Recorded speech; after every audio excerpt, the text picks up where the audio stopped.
Welcome back to New Life. It's been a year since bushfires devastated this area of Victoria, and we're back to see how things are going.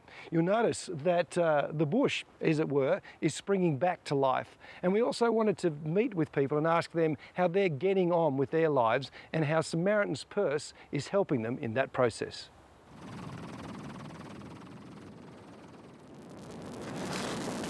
So Marina, we're here just near King Lake, which is actually not very far from your place, is it? No, that's right. I was sort of mercifully away from the fire danger, but very close to the fire, as in an area... Marina Pryor is well known throughout Australia for her roles in musical theatre.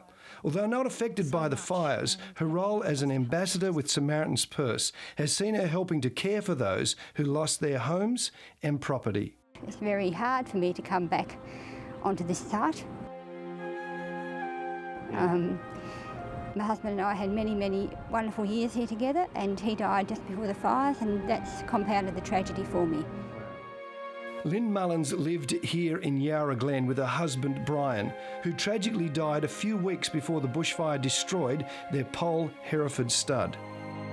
The positive things that have been tremendous have been the volunteer effort has been just extraordinary. I think you'll have heard this across the nation. And Samaritan's Purse came into my life about June or July of last year with a wonderful offer of fully equipped trailers to go into those areas.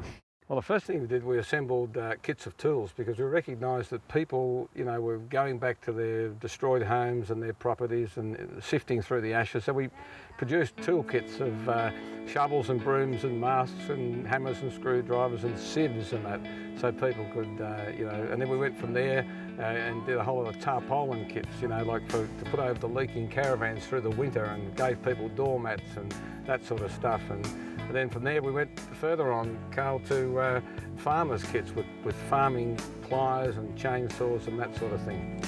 Once they turned up with the trailer, that's when the Army of Volunteers came to the fore, and they've come from all over Australia. I had them, thousands of them, literally. I dealt with over 1,000 volunteers, and they came from every state at their own expense, by rail, by boat from Tasmania. They flew from Perth, they flew from Queensland, they drove from Perth.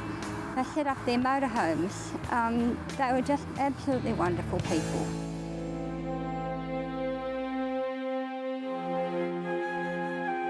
Jane and Owen Bayliss lost their King Lake house and farm sheds in the fire, with Jane also losing her parents, well-known Melbourne newsreader Brian and Maureen Naylor.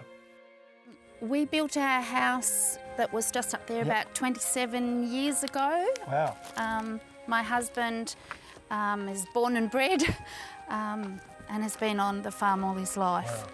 And so the time, when the fires occurred, Yes. They came over the hill this way. Yes. And you were at home, which is just up on the hill. Is Yes. that right, when they happened? Yes. And you came down here to shelter? Yes, we did. We each got in a vehicle and drove down this hill and over the dam bank, and then got in the dam.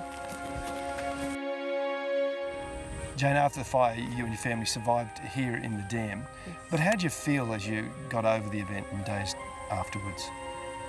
Pretty numb for quite a while. It was hard to believe what had actually happened, and devastated with the loss of my parents in the fires. How did people help? What helped afterwards? We've had just so much wonderful help. We had Samaritan's Purse come and offer equipment, and people came and helped with our fencing, which was a really quite urgent need because we needed fences to contain the cattle. We decided, in cooperation with the Salvation Army, that we would put this program together, phase 2 of Project Recovery, and we were using teams from the corporate world. It was quite fascinating, and there's a lot of generosity out there, and we're able to help all sorts of people right across the state. It's more than fencing, Carl. It's about being there. It's about supporting people and giving them some hope and encouragement. You're standing with them. It's mates helping mates, and that's really what it's about. It was a Holocaust. There's no getting away from that. And as I've said to people, that even now after the First World War, people are digging up shrapnel and remnants of that war.